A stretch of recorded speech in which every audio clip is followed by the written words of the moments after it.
Hey everybody, Jamie here. Welcome to Geeked Out Basketball Dev Diary number 4, where we're building the world's best deep tactical basketball simulation game. Think of this as Football Manager for basketball, because basketball sim game fans need a game to play for them that's just as much fun as Football Manager is for soccer fans. So today's topic is fast breaks, and I want to get in and show you guys how to set your strategy to maximize or set certain different levels of both executing fast breaks but also guarding against fast breaks. I want to give you a little bit of a glimpse into the impact that these settings have, and I also want to show you all what types of players would be the best to execute fast breaks with. And so to do that, I'm going to lean into four corners. You see their key attributes here are hustle and attitude, and so we're going to take a look at their roster.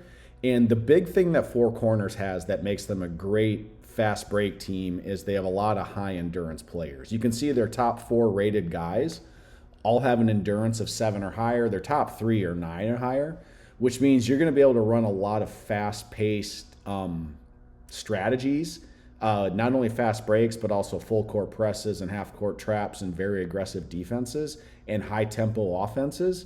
And these guys are going to fatigue less because they have such strong endurance scores.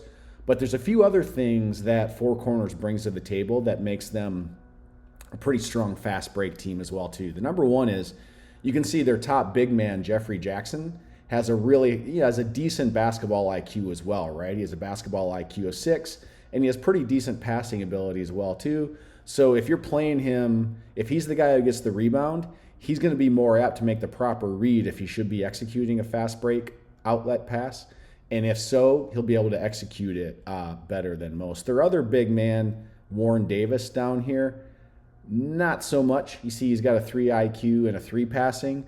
So if you choose to coach Four Corners and you want to really lean into fast breaks quite a bit, I don't know, maybe you play Warren Davis less. Maybe you focus on training on building up his passing and his basketball IQ amongst other traits. And then the other thing you got too is you have some pretty decent IQ guys out here receiving the pass, most notably Wilson and Giancarlo. Each have 7 IQs. So if they receive the pass, then they got to make the read. Do they have the numbers on their side? Should they be trying to take the fast break to the hole, or should they hold up and let the rest of their teammates come down so they can then execute a half-court offense set? So not all fast break instances will result in a fast break, but it's really on your players to execute properly and read if the opportunity is there, but then also to actually execute the fast break, which that requires some ability as well. So let's jump in and I'll show you. We'll do a scrimmage. Again, I'm going to coach Four Corners, and let's go against Bentley Truman. They're the best team talent-wise in this game. We'll hit play now. I'm just going to auto set a lineup and then fine-tune it. I actually want to get Jackson down here to center. I'm going to remove Warren Davis, and I want to get Wilson in here at point guard. Excuse me. And it's giving me Bleeker at small forward. What happens if I flip-flop these two? Both their ratings. Yeah, I think I'm going to keep Bleeker here at small forward. He does have a 6 endurance, which is great, and a 7 IQ. So playing small forward, he could be receiving outlet passes, or he could be getting rebounds and looking to execute a fast break as well too. And then you go to your game plan, and the key settings for fast breaks are these 2 bottom settings on each side. So on the offense side, the tempo determines every time you get a defensive rebound, are you looking to slow it down, walk the ball up the court, and enter a half-court set, which if you want to do that all the time, you would set it over here to the left. If you always want to be looking to push the transition, push the fast break in a transition offense, you would set it all the way over here to the right. And then if you want to do something like a 50-50 mix, it's right in the middle. And then over here, you've got to lean in either direction. So let's set this to 100% fast breaks for the sake of this video. And then on the defense side, this really determines how conservative do you want to be on terms of protecting against the fast break if you think your opponent is going to be running it quite a bit. Excuse me. Or do you want to get aggressive when you have the ball, and when you take a shot, do you want to be completely crashing the boards and then increase the likelihood that you're going to get an offensive rebound.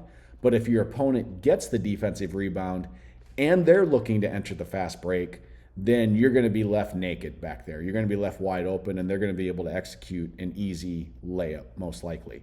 So for the sake of this, I'm going to go ultra conservative when we're taking shots. We're going to be pushing one, if not two, of our players back to protect defensively rather than look to get the offensive rebound.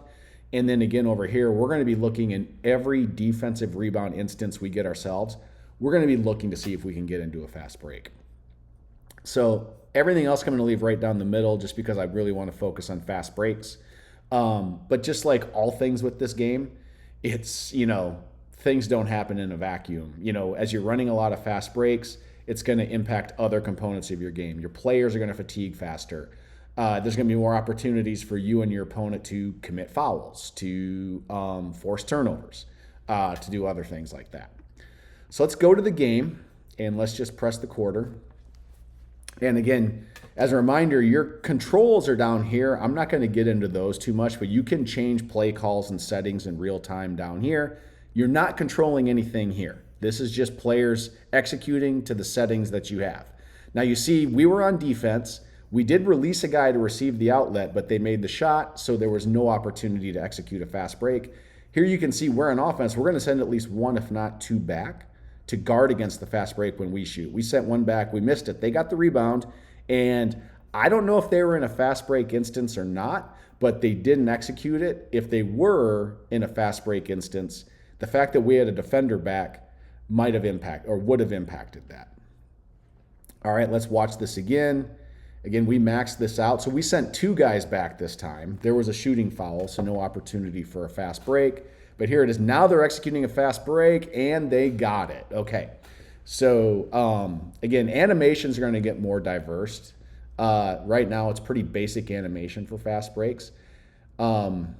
There they got it, and they did not execute the fast break because we had a guy back on defense. The next thing that we're going to add to the fast break, because right now you see it's just one player from the fast breaking team receiving the pass and then looking to either drive to the basket or wait for his teammates to come. We're going to execute a rim runner next. Yep, they're executing a fast break, and they got it again. So Bentley Truman has a team in where they can execute these fast breaks pretty effectively. The other thing, too, is for scrimmage games, there isn't any training, but if you're playing franchise or tournament mode, you're going to have the opportunity to manage practices. And you see, okay, so what happened there was their point guard made a smart play, and he slipped behind our defender, and our defender made a low basketball IQ play and snuck up forward. And so then that was a pretty easy conversion for the fast break for him. So you're going to see little nuances there. Let's see if they're trying to do it again. No, you see, we had two guys back that time, so they held off on executing the fast break, even though they had a player back looking to receive the pass. But where I was going at before is in franchise and tournament mode, you're going to be able to run practices and training before every game. And the more focus you put on things like fast breaks, etc., in your scrimmages, then the better your team's going to be at executing on them as well. I'll do a dev diary on training soon. That's going to be one of the next things that we're going to talk about. Let's just watch a few more possessions, see if we get some more fast break instances. Bentley Truman's executing them pretty well. One thing you see, I've got this obnoxious green and red system for positive and negative events for the offense team or for the defense team. We're going to bring more subtle design to all that, but we really want to make it clear when your players are doing something good or doing something poor, when something significant happens. Because again, this game engine, we've got a pretty deep sim written on the back end, and it's all executing the way we want it to. But we need to get the animation and the front end information linked to that in a manner that's really fun and enjoyable for you, the gamer, to be experiencing this, but also just clearly telegraphs what's happening on the court beyond just the sprites executing. So we've not been able to execute a fast break yet. Now, first of all, Bentley Truman, well, they've not missed a freaking shot. Look at that, they're 11 for 11. So we're not playing good enough defense right now to force any fast breaks, frankly. Whereas we're only shooting 3 for 10. So they're playing pretty effective defense on us, or it could be the inverse. We could be playing just really poor offensively, but we were able to stop that fast break execution because we had 2 guys back.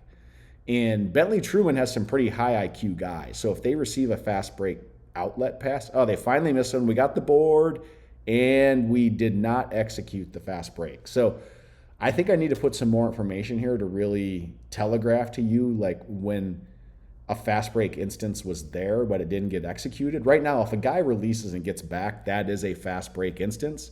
But then there's all types of executional components that go into this as well too. And I'd be curious to know, like, do you want those executional components? Or if you're looking for a fast break, let's just do the fast break and then let the player ability to either score the basket or the defender's ability to defend the basket determine what happens.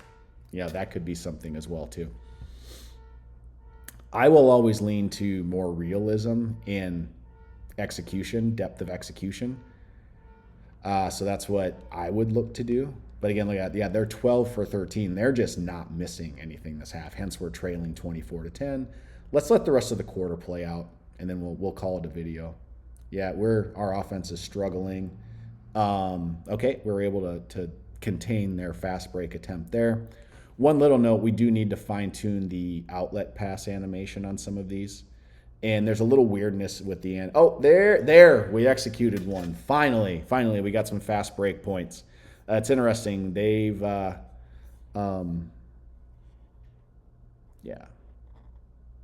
Yep, and they hit it again.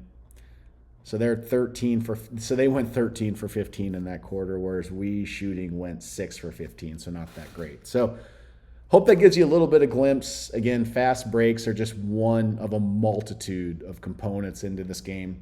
Every one of those components has as much depth of thought, strategy, and gameplay as I've showed you here. If you're interested, we've got a link down below, gobalpha.com, in the description. If you want to be the first to know when a playable alpha goes live, feel free to link there and give us your email address. And then if you have any thoughts, go ahead and comments or just things you'd like to see in the game, or questions, or what should the next Dev Diary series episode be about, feel free to link it in the comments below. As usual, thanks so much for your time watching this video, and I hope everyone has a wonderful day. Bye-bye.